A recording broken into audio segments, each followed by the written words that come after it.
What's that? Hat. What's wrong with my hat? Because you're not wearing one. Dustin and I have hats on. In case you're listening and you can't see us, Dustin and I are wearing hats, and Jeff is not wearing a hat, so he has to lord it over us. Dustin, are you bald? Not even close. Remember, he had hair a couple weeks ago. Long hair. That's right. We're like, what the fuck? Yeah, I hardly ever see you without a hat. There's Jeff. That's good. Mazel tov. Yeah, Mazel tov. Jeff has his bowl yarmulke on his head. Jeff's half Jewish, so I mean, if you could wear it and get away with it, I suppose. But he does go through life using a full Bible since he's a Catholic boy. I'm a Catholic boy. We got Catholic shit coming up. I found out, speaking of Catholics, we want to get our son Gilbert christened in the church, get him baptized so he can wipe away his original sin and all that stuff. But you have to take a class. You have to take a class to go do this. And I don't understand it. I don't know why you got to go to class to have a guy pour holy water and bless your son, get rid of all the nasty evil. They want to try and get you coming back to church and giving him money every week. Exactly. Yeah. Is that what it is? Yeah. My wife's Episcopal, so we did the same thing with our kids, and the first. Yeah, all of them, all three, we had to take like a little meeting class kind of thing. Yeah. Yeah. I don't know. I guess, you could pay a guy who's a minister to go out to a river and, just dunk him in the water, I guess. But, we'll go that route and take the classes. Support the church and everything. Hi, I hope everybody had a good week. I hope everybody has had a chance to listen to our latest interview with W. Earl Brown. I believe that's our third, if I'm not wrong. Mm-hmm. Yep. And we really had a good conversation and talked about what he does when he's not working on films or television shows. We talked about American Sausage Standoff, which is one of the two movies that are currently available for video on demand. You have to pay to watch them. Isn't that amazing?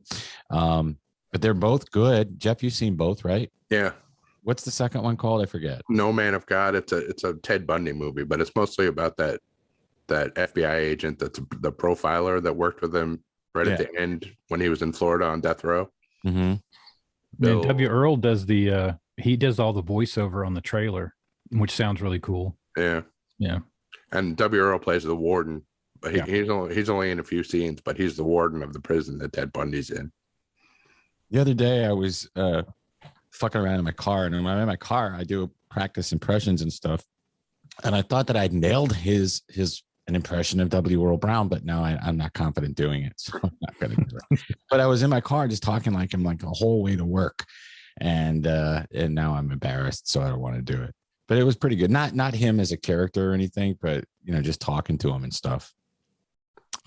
So yeah, thought it was fun. I'll work on my Al Swearingen impersonation, and we can do it some other episode. Why don't you do a little bit of your Al Swearingen right now? I don't have one. Yes, you do. You got something worked out, don't you? No.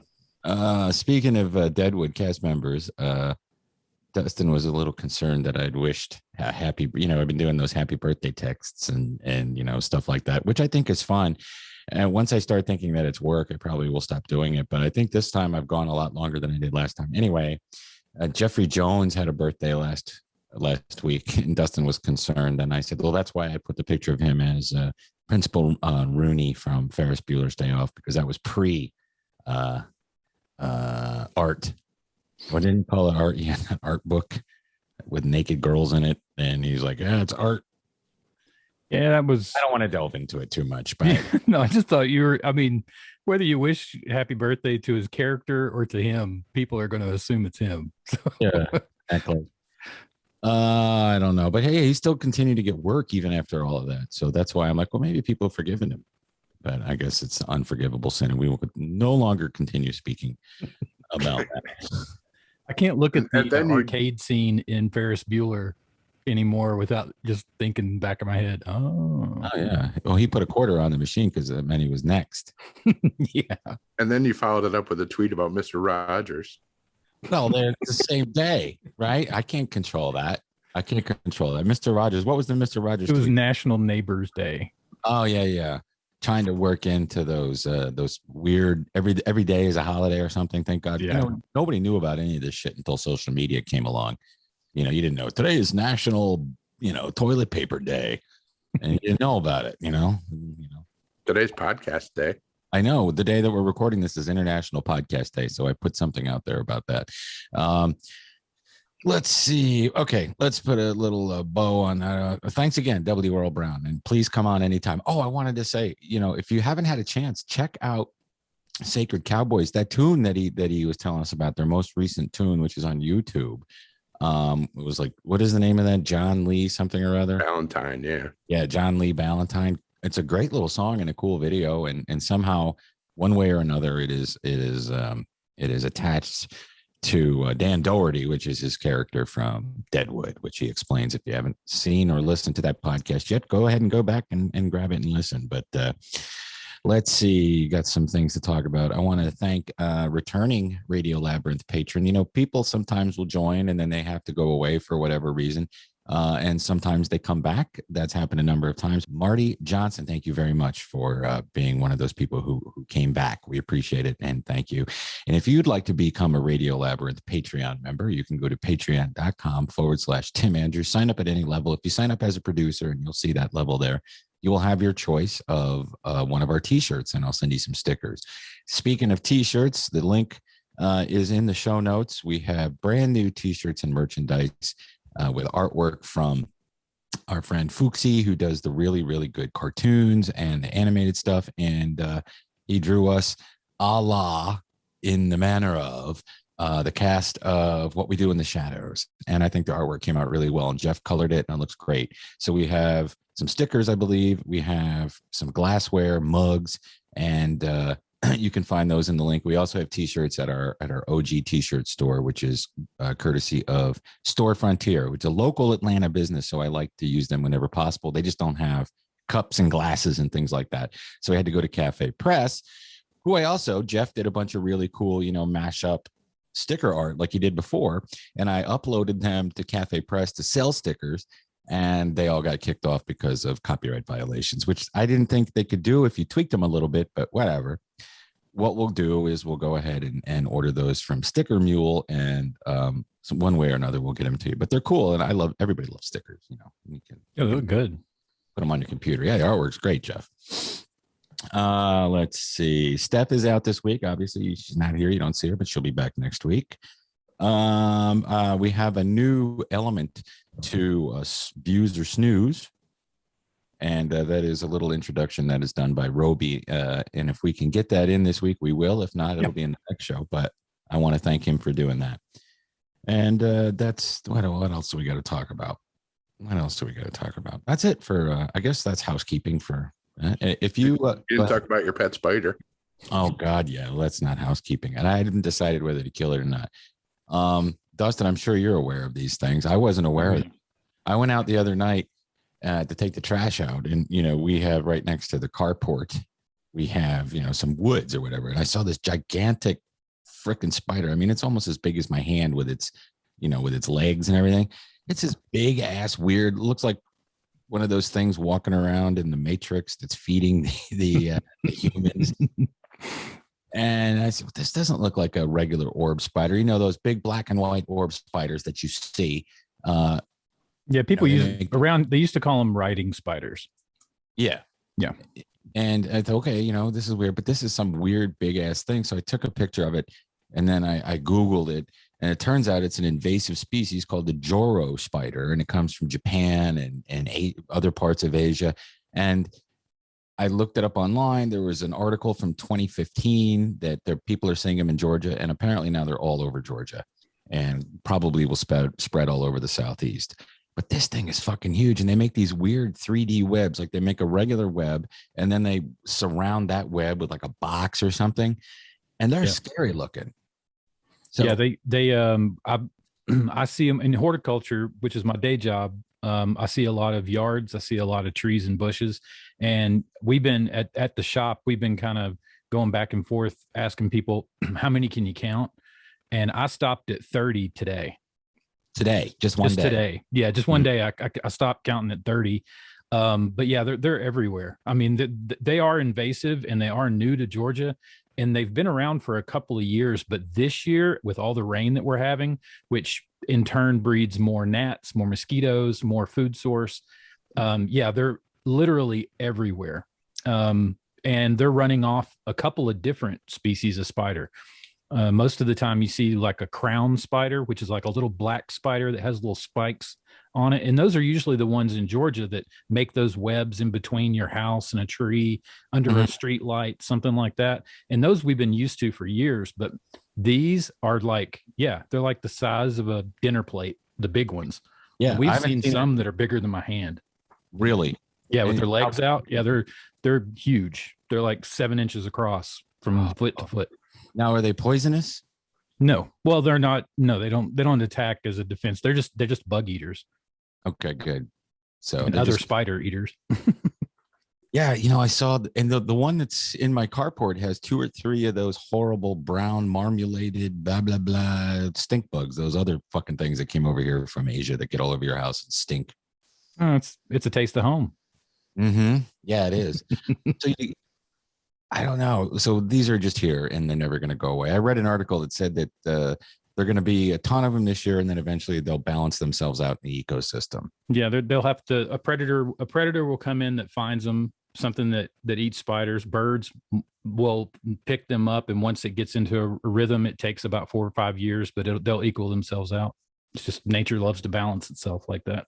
They eat hummingbirds, I've heard. Mm-hmm. That webs are strong enough to capture hummingbirds. That's not cool. It's because of like you said, they'll make one web and then it'll look like they make 3 webs, full complete webs next to the original web. Yeah, and it does. It looks like a box of webs. And so, yeah, a bird will fly into it, get caught in the first one, and then get hung up in the other 2. And then it gets them. Evolution is a wonderful thing. And then I read in Japan, they found a way to make silk out of that spider's Oh, yeah. silk. But to use it like to make bulletproof vests and stuff like that. So that's pretty interesting. Yep. Stronger than steel. Stronger than steel. So welcome south. Welcome to the old south. We got these Joro spiders, and they're coming down here and eating all of our other spiders and all of our June bugs and all of our worker bugs. If they can start eating those wood roaches, that would be nice. Yeah, that would be nice. Then go after palmetto bugs. But those palmetto bugs are probably a lot more sanitary than some disgusting German cockroach that's in your house. Oh, yeah. They just have the stigma. Yeah, because, they're big and scary and they fly. They fly at your head. Yeah. It'd be crazy. Yeah, they do fly at your head and they'll fly right into your house. They'll fly against your door and they'll be waiting there and you open the door, a crack, and they go right in. Remember our old Jeff and I lived together. I had a cat named Squeaker. Rest in peace. But remember, we would find a trail of ants, and then if you lifted up the chair, there'd be a half-eaten palmetto bug under the chair. And speaking of cats, my last cat, who I had to put down a little over a year ago, Sherman. We had a moth problem this year. We've never had moths before, and I put 2 and 2 together. Like Sherman would eat moths, and I would see him eating them constantly. So, cats love to bat them. Yeah, bat them. Oh God! So that's it for everything. It is spooky season. Speaking of spiders, and one thing people were saying about these Joro spiders is that if you have a ton of them, you don't need to go buy fake webbing to put on your bushes because they make enough and it looks eerie and scary. That's true. Yeah, I've only seen one, but I'm not going to go traipsing through the backyard looking for more. I don't want to get hit in the face. People are saying they get hit in the face with the webs or whatever when they're cutting the grass. Level it all. I don't want any trees, just grass. No bushes, no trees, just level it all. But then your house will get struck by lightning. Yeah. Natural lightning rods. That's what my neighbor told me that one night. Which is, why would you cut down your trees? Natural. Oh, makes me want to work more on my Only Murders in the Building impression. What's that girl's name again? I'm having a brain. Selena Gomez. Selena Gomez, yes. It's tough to do that. What you had? I'll get it. I just got to practice. Brain freeze. Yes, that was a good episode this week. It was a very good episode. The production value and the writing, the whole, where the deaf kid and it was a very silent episode because they were doing it from the deaf guy's POV. Yeah, and everything was ASL, American Sign Language, with subtitles. It was a really cool episode. That's a good show. I'm glad it got picked up for another season, but we have contentious discussion to have right now, and Jeff's going to get mad at me for saying this, but I can't watch season 2 of Ted Lasso. I love season 1. I love him. I love Jason Sudeikis. I love his character. I just can't watch it. It's just what's the crux for the second? We won't talk about the real reason Tim won't watch it. We'll just talk about whatever Tim's fake reason is. What do you think the real reason is before I tell you the fake reason? Because of who Rebecca started dating. Who does Rebecca start dating? Spoiler alert, by the way. Well, no, who does Rebecca start dating? I don't care. Spoiler. The whole reason you won't watch. Oh, is it a girl? A woman? No. It's a guy. Yeah.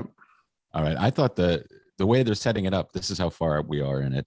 And by the way, my wife thinks I'm nuts and agrees with you, but telling me I'm an idiot for thinking this. But yeah, you are an idiot. But Rebecca, they're leading you to believe that she and Ted Lasso are going to hook up. Is that what happens?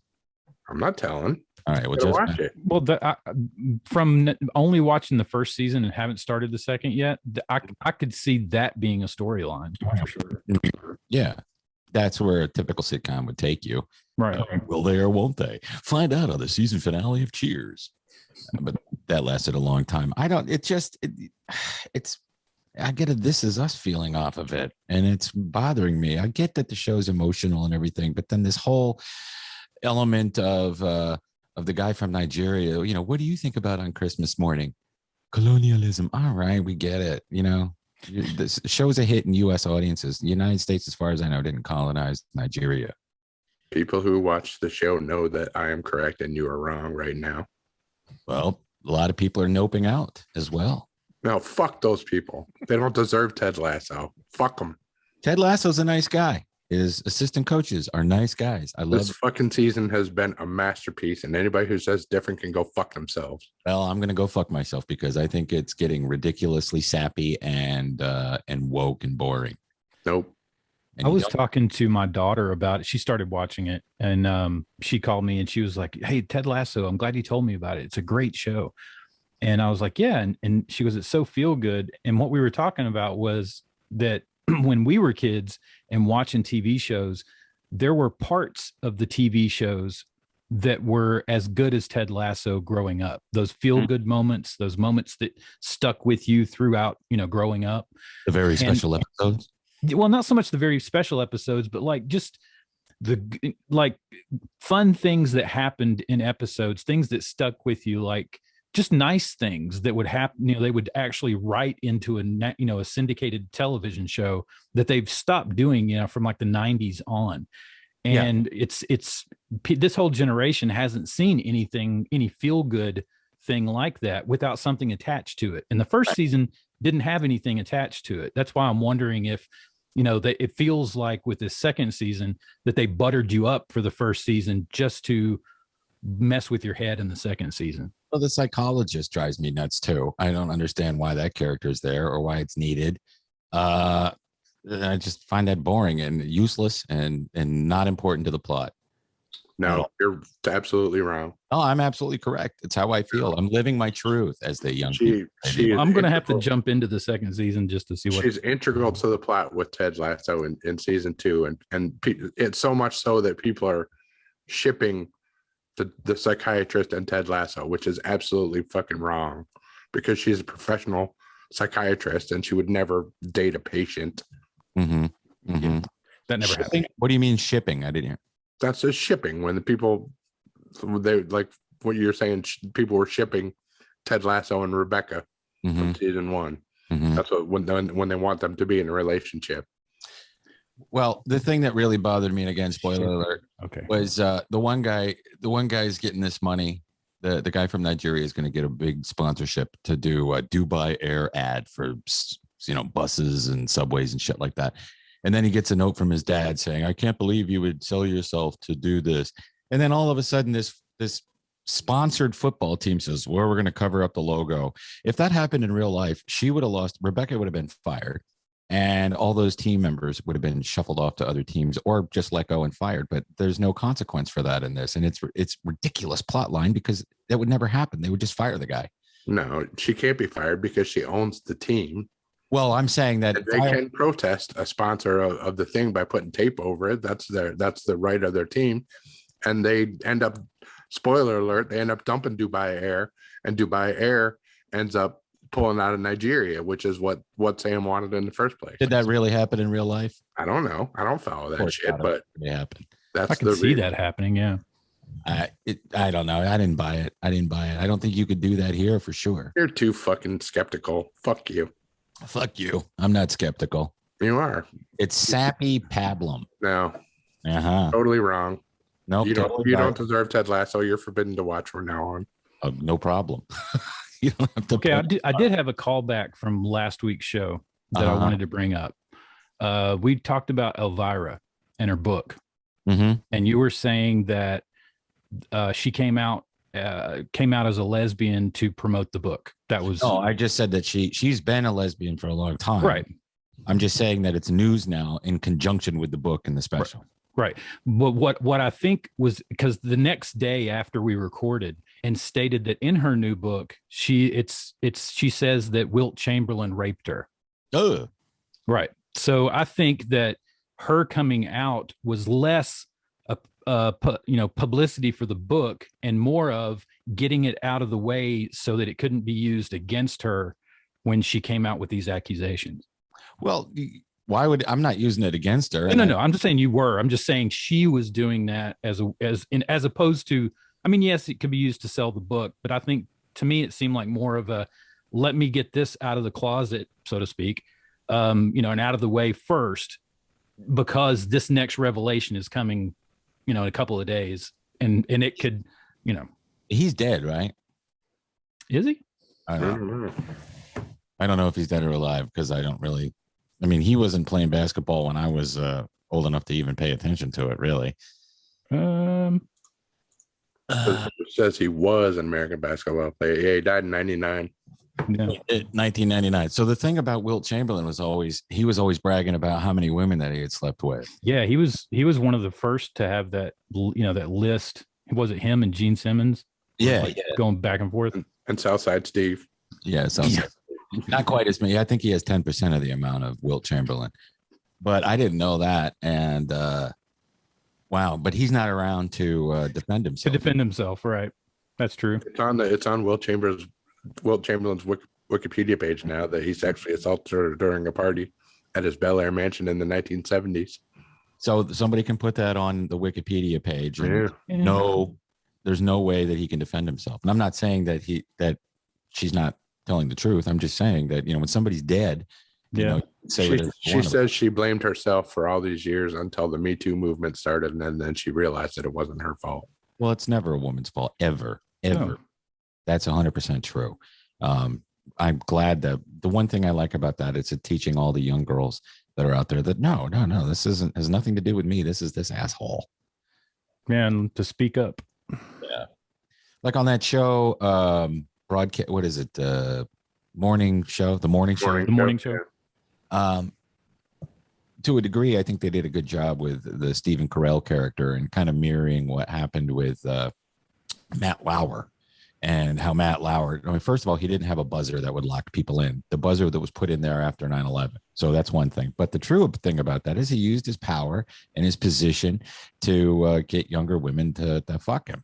And that's kind of what Steve Carell's character did on this show, too. And, lots of people are doing it. Letterman did it. He did. Yeah. He did do it. Maybe not to that degree, but he did do it. And that's just was the norm at the time, and it's not the norm anymore. And that's a good thing because people want to get involved. Women want to get involved in the workplace environment. They don't want to have some guy breathing down. Oh, if you want to get ahead, you're gonna have to fuck. It's ridiculous. It's insane. I just read a story and I don't remember what market it was in. There was a morning show DJ and he's been there for 20 some years and maybe longer than that. And it's a top 40 station. One of the producers was there and he used to make her give him head. And it was very specific, twice a month in order for her to continue her job. And then she said she didn't want to do it anymore. And he started threatening her. And to me, that's just, I don't understand it. I don't get. Is that why you never took the producer job with the regular guys? Oh, I did have the producer job. How do you think I got it? I had to double team. I had to take both. Never mind. I don't want to. Make that wobbly H. It's just, yeah, it's just this poor person, you know, had to suck some creepy dude's dick in order to work as a producer. And she stayed there for a long time. And then last year, you know, a lot of media companies let people go because of the COVID pandemic. By the way, we can't talk about that shit too much anymore because YouTube's really cracking down. You know, you have to say the exact. We don't get the memos from the alphabet groups telling us exactly what to say. So we would best just not talk about it. You know, in a roundabout way. Let's think of a name for the virus that we can say that people won't understand what we're talking about. The coof, that's already taken. That's a meme. We'll think about it and get back to you. But just to put a cap on it, you know, I hope she wins and I hope she sues the fuck out of him because that's a terrible environment for, especially like I said, for women to be in media and news, and that went on forever. But I think those days are way in the past, way in the past. Yeah, it'll die out with this generation. Thank God. With our generation, the Gen X, we knew that it was wrong, but continued to do it anyway. A lot of people, but the generations below us, nah, that ain't gonna happen. Mm-hmm. Not at all. But on the flip side of that is they have a very difficult time doing conflict resolution because it takes 7-8 steps to get there. Well, this is how I feel. Well, this is how I feel. Well, this is how I feel. Well, go do it anyway. Oh, you were mean to me. Yeah, they'll never make it to resolution because it'll fall out during the whole process. Yeah, exactly. I can call back to when I went up to see Fish, the 3-day festival that wasn't rained out. This was, I guess, in 2015. And so we were camped next to these millennials in a tent, and the two dudes were fighting with each other. But instead of just getting up and fighting each other, they went back and forth for an hour and a half. Dude, you need to respect my boundaries. Well, you need to respect what I'm saying. Well, I'm listening to you. They're like, I'm going to kick your ass. It finally got to, I'm going to kick your ass. But it took a long time. You know, it was just funny to listen to, but it wasn't funny because I was trying to sleep. But anyway, yeah, too sappy. But again, I love all the characters except for a couple. So tell me who Rebecca's dating. Nah, I won't. Spoiler alert. Yeah, he's gonna hold it. I'll just go to Google. Who is Rebecca dating on Ted Lasso? On Ted Riata.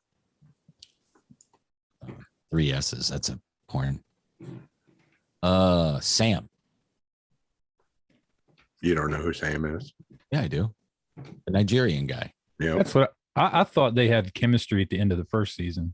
So when he came in and was talking, she took that one, you know, she looked at him like he thought, you know, he was gonna ask her out. That kind of opened that up to me, but yeah. Well, maybe he'll lighten up and quit worrying about the Chinese stealing oil from Nigerians.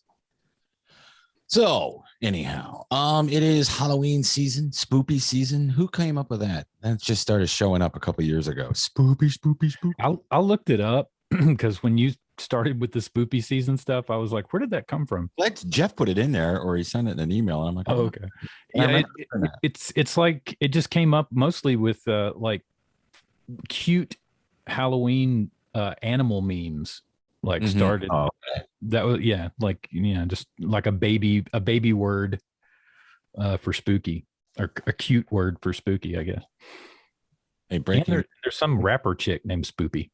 Breaking news, I got to interrupt. I just got a text from, I work with Jared Yamamoto. He's the producer of our radio show, and breaking news about Britney Spears. Her Instagram page. Jeff, you better go get her quickly. Look at Jeff. She finally went full nude on one of those pictures. Yeah, because her father's not controlling her life anymore, which means she's going to spiral out of control. Yeah. Let the countdown begin. End up in the ditch somewhere. Yeah, look at that. It's a matter of time. I'm gonna have OnlyFans, y'all. Christ. Anyway, back to what we were talking about. Spoopiness.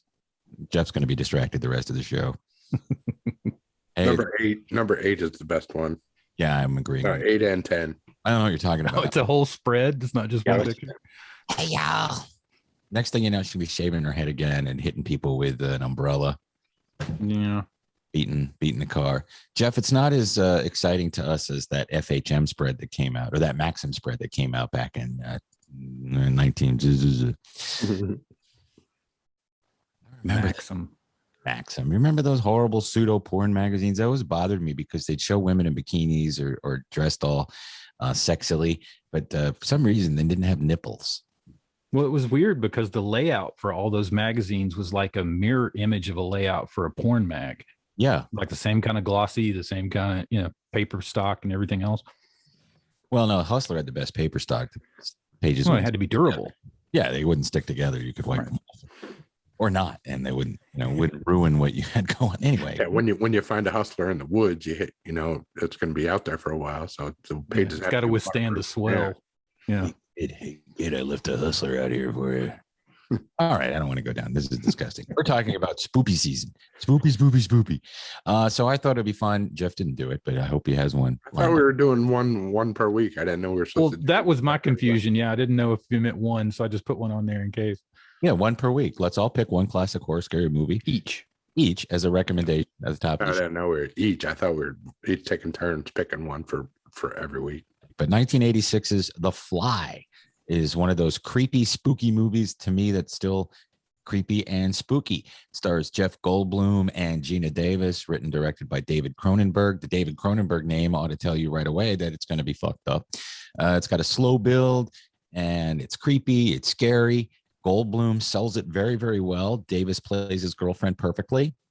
His slow evolution into madness as he's turning into a fly.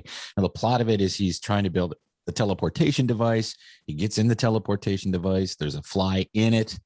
And when he goes from one pod to the next, his genes splice with the fly. And then, of course, he turns into a fly, a giant human fly hybrid, which is more insect than not. And do the rest of the recap as Jeff Goldblum. It's yeah, there you go. It's still watchable and oddly still scary, because my takeaway is and was see, it doesn't sound like him at all. Yeah, it sounds like him. I'd have to take my fingernails and teeth out, and that's always the grossest thing, Brundle fly. Watch me. No, him throwing up on the donuts to break them down so he could eat them. I mean, it had all those elements that still, those kind of things bother me more than a slasher. Like a slasher, oh, he's coming out from behind the sheets, or he's coming out from behind a curtain, he's going to stab me. Okay, great, you got a slasher movie. But a guy turning into a fly. That puking stuff was the stuff that bugged me the most of the whole movie. Yeah, the medicine cabinet bugged me the most. Oh God, yeah. What isn't that when his fingernails are falling out, or his fingernails are falling out and his teeth are falling out, and then he goes to pick up his teeth to put them in the medicine cabinet with the rest of the stuff that's fallen off of him. And the uncut version has his dick in a little cup. Really? Yeah, and they've cut it out. Cronenberg couldn't pass that up. Cronenberg is a creepy motherfucker. Yeah, his kid is too. His kid's making movies now. And it's almost like Cronenberg was just reincarnated and started over again. You ever see Dead Ringers? Oh yeah, yeah. That's a very, very, that's in some ways more disturbing than The Fly. Very, very disgusting, actually. the twin gynecologists, and the one so crazy he makes the creepy metal devices. Anyway, yeah, there's a story about that. I think I've told it before. Haven't I told that story before, Jeff, when we all went at my mom's house? And anyway, I don't want to go down that. So yeah, gross factor is off the scales. There was a sequel made to The Fly starring Eric Stoltz. And I believe he's his son, right? Yeah. No. Okay. Yeah, it's the son that she finds out she's pregnant at the end of the first one. Right. Yeah. And he grows up. He's that's the thing. He was fine. He was a genius. he didn't have the problems that they were worried about he was going to have in the first movie. But until he did. And she had that, what was it, big giant maggot in the delivery room. And that was Cronenberg delivering the baby. Oh, really? I didn't know that. Yeah. He usually does a cameo in all of his movies. Well, that's my recommendation. So getting spooky season started off on the right foot or leg. Let's see. Mine is 1980s The Fog. Good choice. John Carpenter, the original John Carpenter, starring Adrienne Barbeau, Jamie Lee Curtis, and her mom, Janet Leigh. Awesome. Written and directed by John Carpenter. You know, music as well by John Carpenter. Doesn't his wife do the music, or did he do it? They both do. Yeah. And I think they both do on a lot of the earlier ones. When she was credited, it was him and her, and he gave her all the credit for those.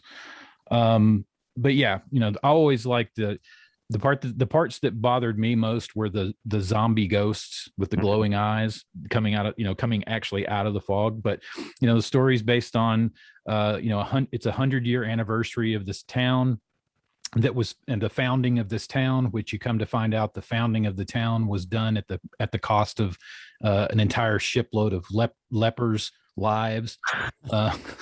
And those lepers, you know, come back 100 years later to reclaim their gold that they paid to have this section of the island to themselves as a leper colony. And instead of doing that, the town men took them and killed them, burned them all in the ship and took their gold to start their town. So they're coming back 100 years later in the fog to enact revenge.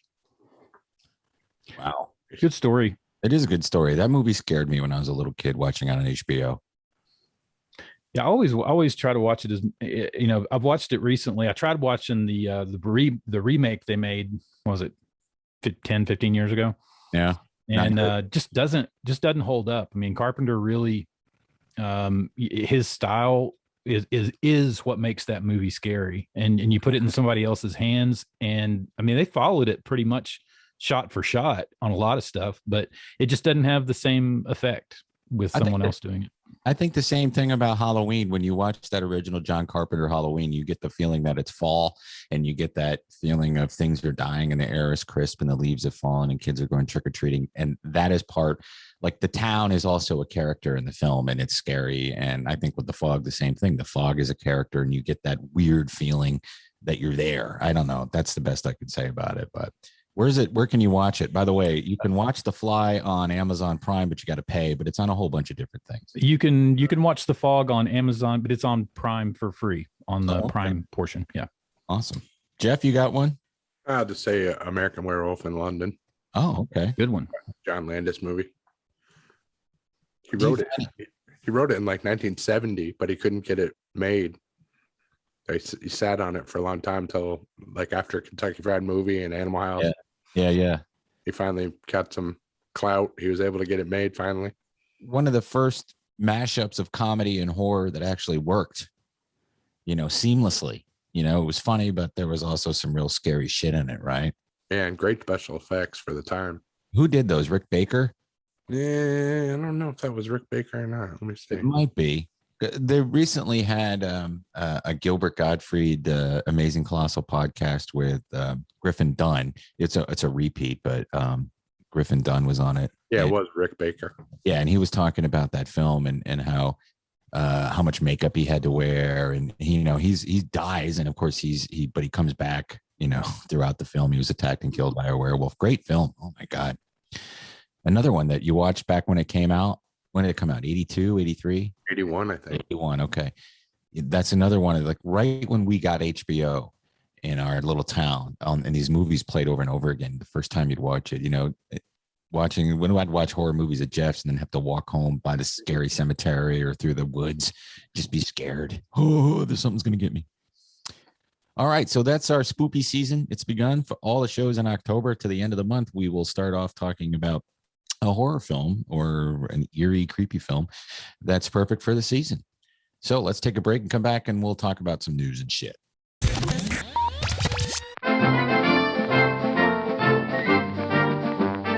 Now we're back. We are back with some news and to shit. So there's a lot going on as far as the UK and all their contributions to pop culture and entertainment.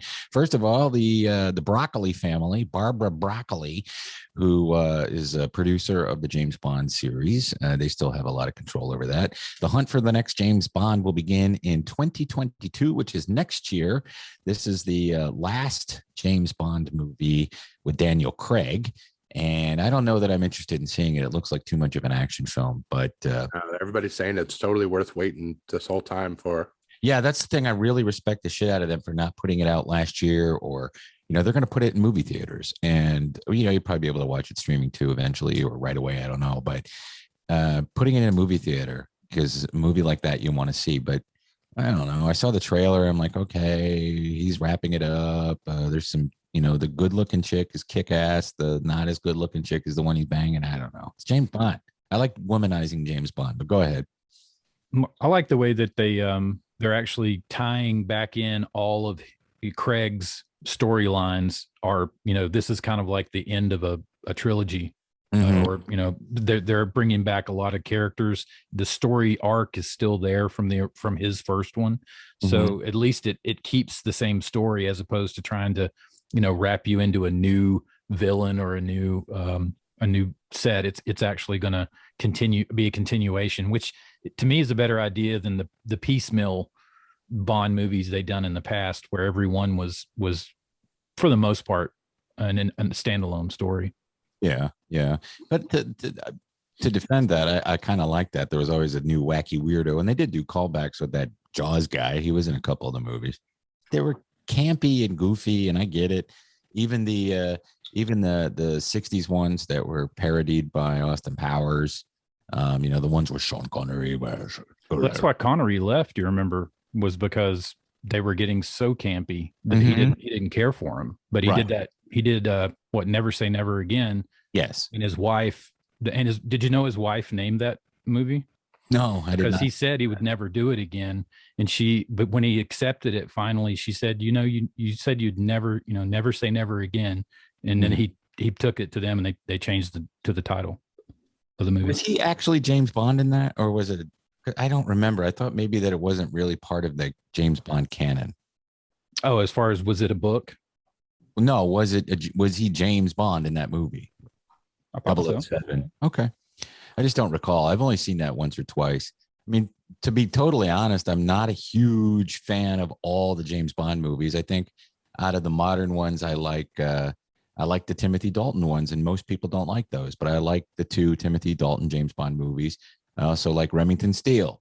I think he did a good job with the movies, and they kept that campy thing.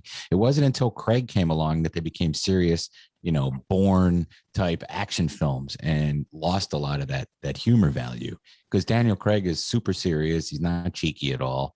I don't know. So I thought it'd be fun if we just real quick, who would our choices be to be the next James Bond? Knowing full well it won't be a male, but I say Rupert Grint, who's from Harry Potter. Ron Weasley. I think he'd be great. I also think he'd be a good Doctor Who, but that'll never happen either. But I think he's cheeky. He's fit enough. He's old enough. I think he'd be great. My choice is Ricky Gervais. Oh, threw his hat in the ring with his tuxedo photo on Twitter. He'd be great. That would be good. Think about Ricky Gervais. Yeah, he'd be fantastic. He'd have to tone down the snark somewhat, but I think he'd be really good. He's a good actor. So. Well, I was going less campy. Henry Cavill, Superman. Yeah. They've asked him to be in the next. People are asking him, would you be the next James Bond? And he said he would not take the role, but he would take the role of the next villain. He would like to be the villain in it. Which, after the Mission Impossible, I think he could pull that off pretty well. Wasn't that the one where he did the bathroom fight? He was also on the Tudors, if you watch that show about the Tudors and Henry VIII. Yeah, he was Henry VIII's best friend. And I thought he was great in that, so he can pull that off. Yeah, he'd be good too. Hey, if you're gonna go with American, somebody like Rob Lowe could be James Bond, but I don't know if they'll ever go with American. Too old. I don't know if it's too old. I don't see him. I see for the comedy portion, I could see him pulling that off. But the action stuff, I think he's probably way too old. even with a stunt double. Rainn Wilson should be the next James. Wrong. So yeah, look for the new James Bond search to begin next year, and hopefully it'll be somebody that everybody likes. But it won't be. It'll be a marketing campaign, and everybody will fight about it on social media. So look forward to that. Russell T Davies, the showrunner from Doctor Who, is returning to the series to be the showrunner again. He will be back. He's the one, Jeff, who, correct me if I'm wrong, he returned. He came when the show returned with Chris Eccleston, right? Yeah. And he was a writer or the showrunner? He was the showrunner back then. He was the one that rebooted it. Yeah, okay. Christopher Eccleston, and then he stuck around for quite a while. He left before. When did he leave? During Matt Smith? No, I think when David Tennant left, maybe he left. Okay, so he wasn't around for the Matt Smith, but that arc from the beginning of Chris Eccleston all the way to the end of David Tennant, those are so good. All those episodes are really, really good, and a lot of the Matt Smith episodes are really, really good. And I even liked Peter Capaldi. I liked him a lot. I don't like the modern version. She's a good actress, by the way. The woman who plays Doctor Who now. What's her name? Do you know? Nah, I forget what her name is. Yeah, she's a good actress, and it has more to do with the writing and the content and the direction and, the blaming of everything in history on the people who used to run things, whatever. There's always a message in the show that's much bigger than the old message, which was always a morality tale. So I just haven't been interested in it. And I'm hoping that this will happen. Another thing that I thought they could do is they could have the next time Doctor Who regenerates, it could turn into Bobby Ewing, and then all the previous 3 or 4 seasons would be Dream. Yeah, it just pops up in the shower. Yeah. Hey, baby. Bobby. Do you watch Doctor Who, Dustin? No, I watched when it was rebooted. I watched that first season and it was good. I didn't, it was never, to me, it was never something that I compulsively watched. Like, I watched Star Trek, but that was as far as I took it. I didn't jump onto Doctor Who. It scared me when I was a kid. The music did. So when it would come on PBS, it would always scare me. Like, oh, I can't watch this. And I don't know why. I didn't get into it. I watched Star Trek, but I didn't watch Doctor Who because it frightened me. So anyway, that's good. That'll happen soon. And my boss is a huge Doctor Who fan, but he's angry, so he only watches the takedown videos, which I've stopped doing because it's too much negativity to watch a guy for an hour bitch about something that he doesn't like. Okay, I get it. You don't like Star Wars. I could say the same thing in 5 minutes. I don't like. Just come on here and make Ted Lasso takedown videos. I didn't make a takedown video, and I also said that I like Ted Lasso. I like the character. I love Jason Sudeikis. I like all of it. I just don't like some of the writing and some of the storylines. To me, it's too sappy and too in your face. Curb Your Enthusiasm is returning to HBO on October 24th. I hope there is a nice tribute to Bob Einstein. Wouldn't that be nice? Bob Einstein, of course, Super Dave Osborne, who played Funkhauser, passed away early last year, I think. It was during the pandemic, wasn't it? Right before. Right before. One of the funniest men to ever grace television. Funny writer, funny performer. Super Dave, can't beat that. Was great as Funkhauser. Was a great foil for Larry David. Hopefully there's a tribute to him. And one good thing is what's his name will be back. I'm having a hard time thinking of his name right this second. You know what I'm talking Richard about. Lewis. Yeah, it's Richard Lewis is back. And I'm sure it'll be a funny season. Have you seen any trailers or anything? No, not yet. Mm-hmm. Yeah, so October 24th. The Book of Boba Fett premiere date is announced. Ooh, December 29th. I can't wait for that. Yeah. We'll have to get Earl back on once we see what he's doing on there. Now, is he he'll be on the Book of Boba Fett because he's on Tatooine, right? Yeah, that's Tatooine. I think that's what he was referring to last time we did the interview with him, where he said, "Oh, we're fixing to go back." I think they were going back not for season 2 of Mandalorian or 3 of Mandalorian, but season 1 of Book of Boba Fett. Yeah, I think so too. I see they've replaced Gina Carano's character. They were gonna. People were calling for Lucy Lawless. Lucy Lawless is going to do it. Wheel her in. Yeah, no doubt. She said she was maybe in talks to come back or to do it. Yeah. Then when people were saying, "Oh, fuck Gina Carano, we need to get Lucy Lawless in there," then the people that she was in talks with, she said it just like the conversation just totally dried up after people were clamoring for it. Yeah. Yeah. Why don't they just bring Gina Carano back, for Christ's sake? She's Yeah, no, great that's- on the show. that's She's what I a was good thinking. character. Fucking who cares what she thinks about this or that or what anybody else thinks for that matter? Fuck it. Bring her back. People liked her until they found out who she liked to vote for. Yeah, which makes no freaking difference to the show or the character or anything else. It doesn't. So let's see. Another piece of news here. Oh, yeah. There's Eddie Murphy has a 3-picture deal with Amazon on top of his deal with Netflix. So let's just say that Coming to America sequel was successful, and hopefully we get a nice third or fourth act from Eddie. Yeah, that'd be cool. Makes Yeah, they're talking about maybe doing a real another Beverly Hills Cop reboot as part of this, maybe. That doesn't that'd be cool. Because that TV show they were going to do fell apart. That's too bad. Where Eddie was going to be like the chief in Detroit, and his son was going to be the star of the show. Right. They could do something like that for another movie. And they could. I think that it would be great. Now, with the clout that he got from the Coming to America sequel, he'd be able to reboot that franchise and make it good, because it just went like this: like Beverly Hills Cop, Beverly Hills Cop 2, Beverly Hills Cop 3 with Yeah. suck. I hope he does whatever he does. I hope he does it himself and doesn't rely on being prosthetically changed into 16 different characters. Yeah, but some of that stuff was funny though. Some of it's funny, but at a certain point it's a crutch. And Yeah. And I'd rather you get an old, him straightforward being funny as himself, as opposed to, making fun of everybody. I don't know. If they made another Clumps movie, you'd watch it. I would. I thought the Clumps movies were funny. Yeah. But I get what Dustin's talking about, and that was parodied very well by Jack Black's character in Tropic Thunder.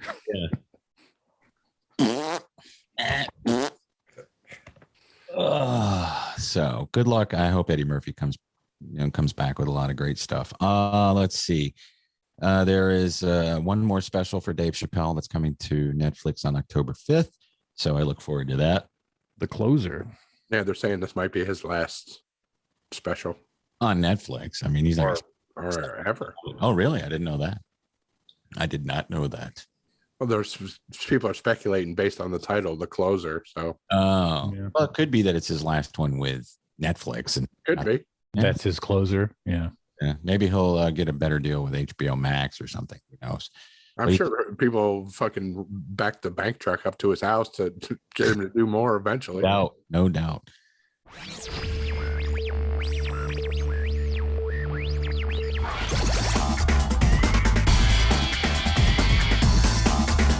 All right, so let's talk about what we watched and give our staff picks. I really, to be honest, haven't watched an awful lot of TV this week. We did do a JAG where we watched, several episodes of Ted Lasso. Watched And too bad those will be the last episodes you're ever going to watch. and well, now it'll be on TV and I'll watch it. Caitlin started watching Mayor of Easttown, and so I watched the first episode of that. That looks too sad for me to continue. And What? I mean, it's great acting, but I'm tired. I don't want to watch something depressing. I want to watch happy, fun shit, and that doesn't look happy and fun to me. So let's see what we do in the shadows. Only Murders in the Building is just quietly become my favorite show to watch and look forward to every week. But I do love Reservation Dogs and What We Do in the Shadows. I've been listening to an audiobook that I didn't know existed until a recent episode of Gilbert Gottfried's Amazing Colossal Podcast. So I went and got Kevin Pollak's audiobook, and it's amazing. I mean, you could read it, but if you're reading it, you don't get him doing the impressions of everybody he's worked with for the last 30 years. And it is fun, and it is a cool read. And Oh, that's cool. he does Shatner. He does everybody that he's worked with, and he tells great stories from, how he became a stand-up and pranking his friends like Paul Reiser, calling him up as Peter Falk and leaving messages, or as Alan Arkin and leaving messages and fucking with people. And I didn't know this about Kevin Pollak when he used to listen to Larry King's radio show, which I used to do at night too. And he would call in as different people and always fooled Larry. So I thought that was fun. This was before he got big and everything. Almost finished with that, but I'll recommend it. It's called How I Slept My Way to the Middle. And he's a funny dude. My staff pick, of course, is something I've been waiting a long time to see, The Many Saints of Newark, which premieres. It's already premiered. If you're listening to this on Saturday, it's out. So if you're a Sopranos fan and you have HBO Max and you're curious about it, go watch it. Let us know what you think. I know, listen, don't expect a Sopranos episode. Expect a movie with some of the people you see. It's a prequel. but it's not a prequel. It's a standalone film. So I can't wait to watch it.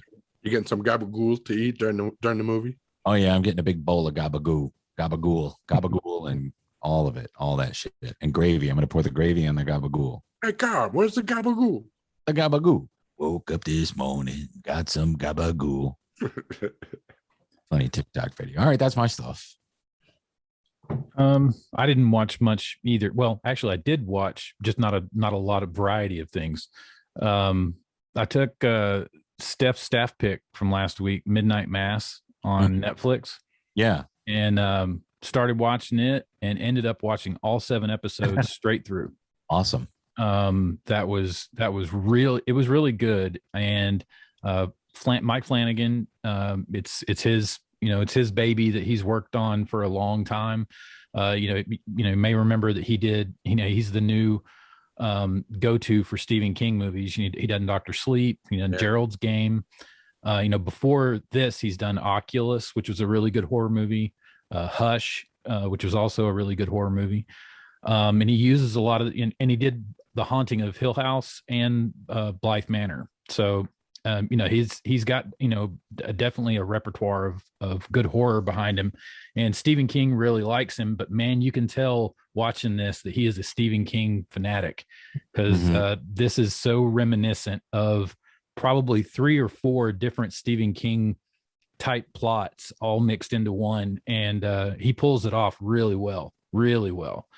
It's not as straightforward as you think it would be. It actually has changes that happen like halfway through the series that kind of change the whole storyline.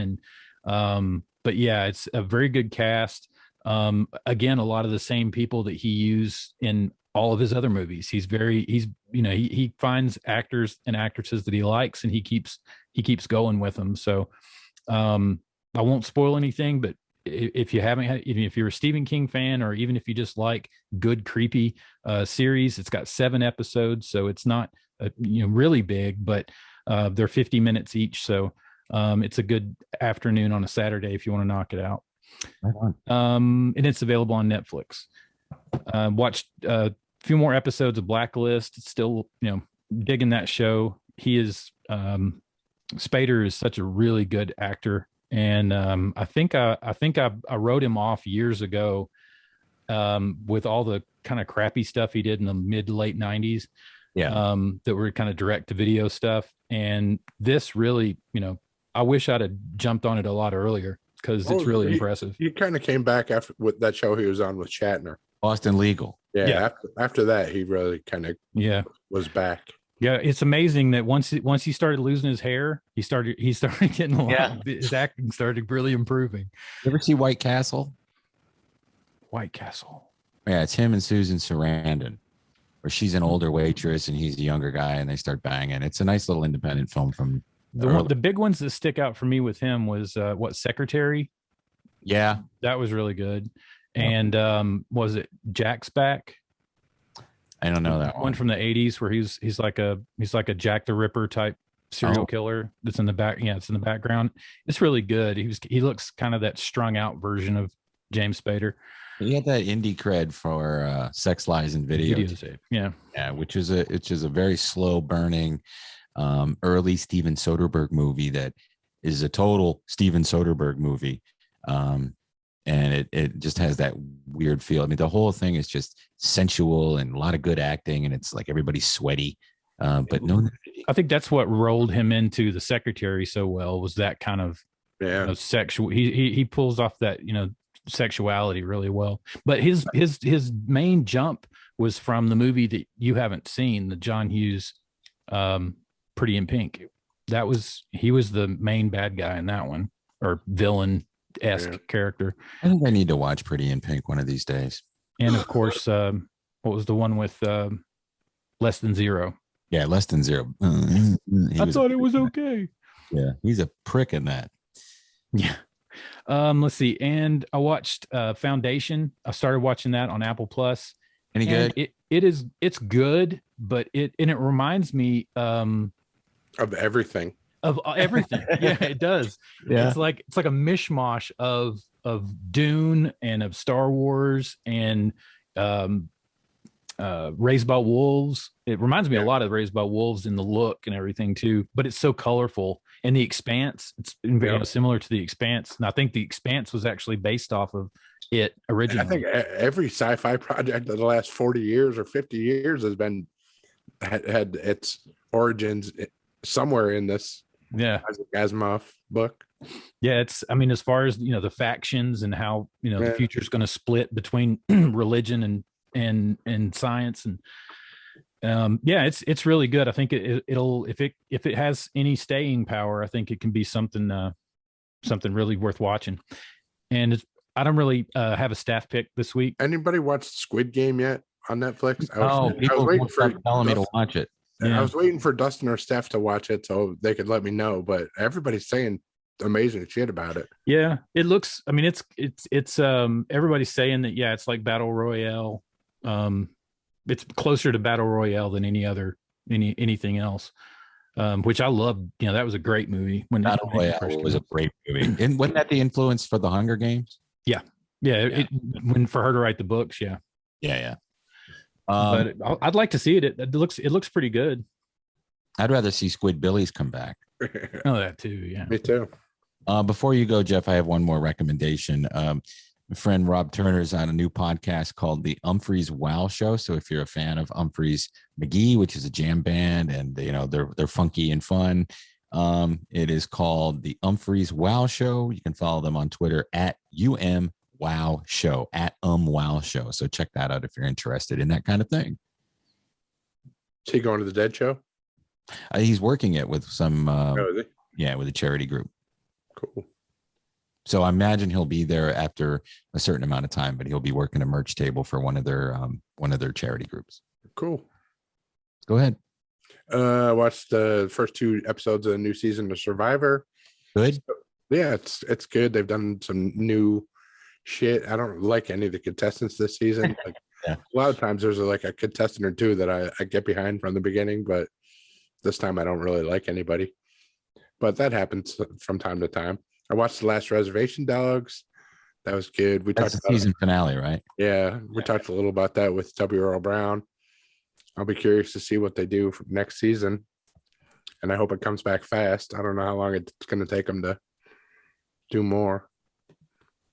Why the Last Man? Anybody watching that? What's Why the Last Man? That's where all the men die. Yeah, every man dies except that one guy who's the president's son. That's pretty good. Yeah, you wouldn't like it. No. I'm glad you know me. Normal people would like it though. I've seen bad reviews for it, which is why I didn't watch it. Yeah, it's because all you go on woke talk and just you and all your woke buddy, your anti-woke buddies. Oh, this was like Verge, this was like one of those normal people blogs or woke people blogs. Yeah, right. It's hard to convert graphic novels to any type of other medium too. Yeah, they're doing a good job, and it's an interesting story. It kind of reminds me of that Stephen King book that he wrote with his other son Owen, where all the women were in comas, and it was just men left. Right, that kind of world. The opposite of that. Morning show. I'm sticking with that. Season 2, episode 2. It's pretty good. Only Murders in the Building. Lots of plot development on this most recent one.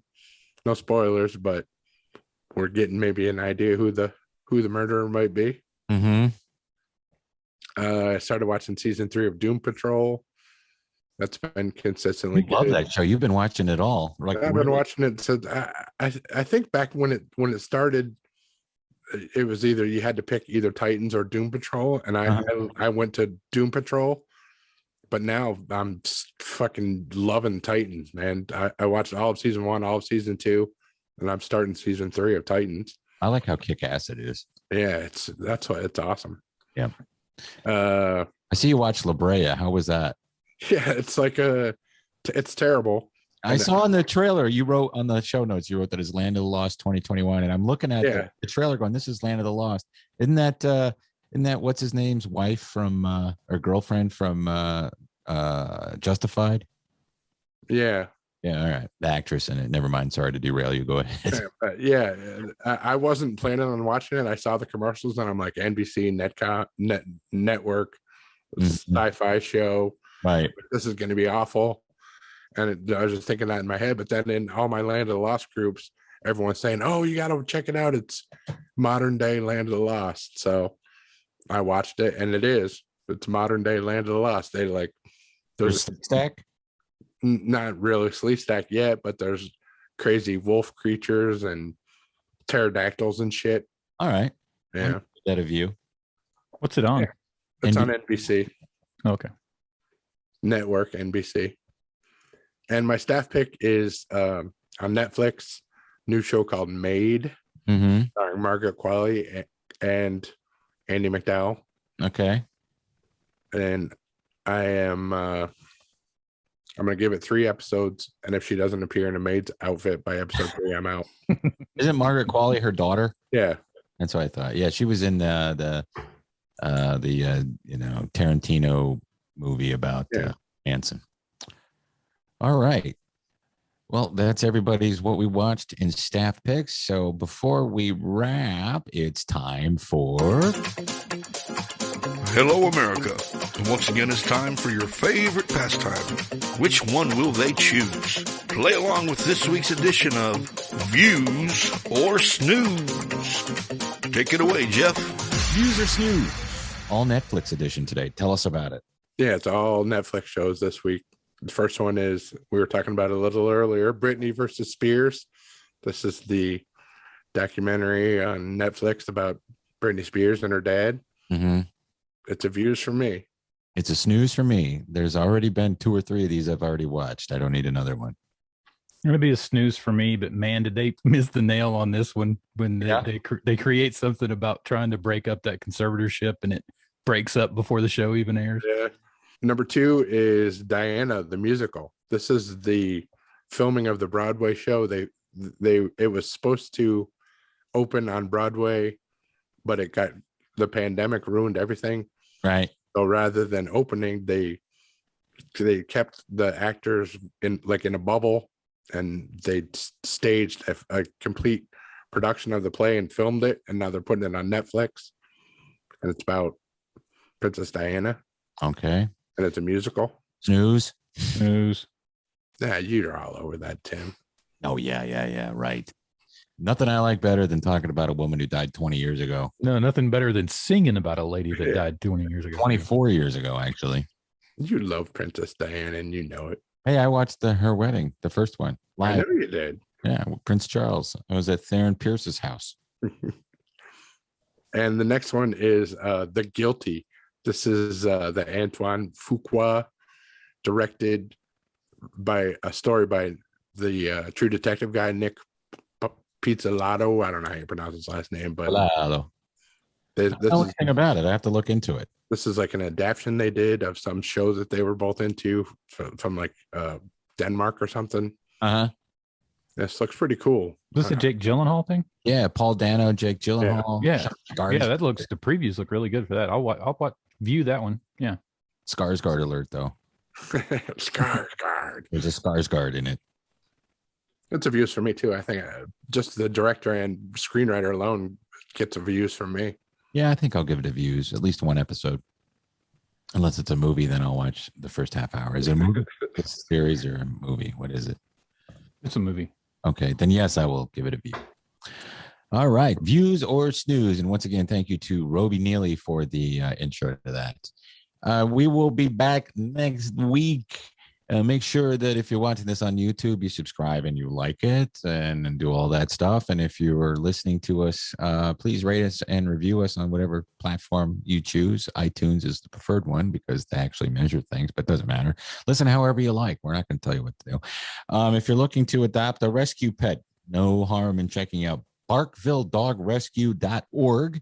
And, you could follow Stephanie on her various social media outlets to follow what's going on with them. And again, it's BarkviewDogRescue.org. We will be back next week, always working on new material and new content for you guys as far as Radio Labyrinth presents. We don't yet know what the next one will be, but we are working on new interviews and things like that. And if it won't be a new interview, well, we'll dig in the archives and find an old interview.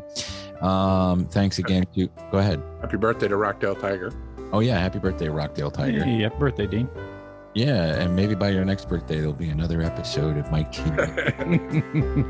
Or you can just listen to this week's episode. It'll take him till next birthday to finish it. Yeah, that's right. And more stuff we'll talk about next week for sure. As far as getting together before the end of the year, we want to do another viewing party, hang out together. But we'll talk about that more next week. And until that time, please remember to keep it canon.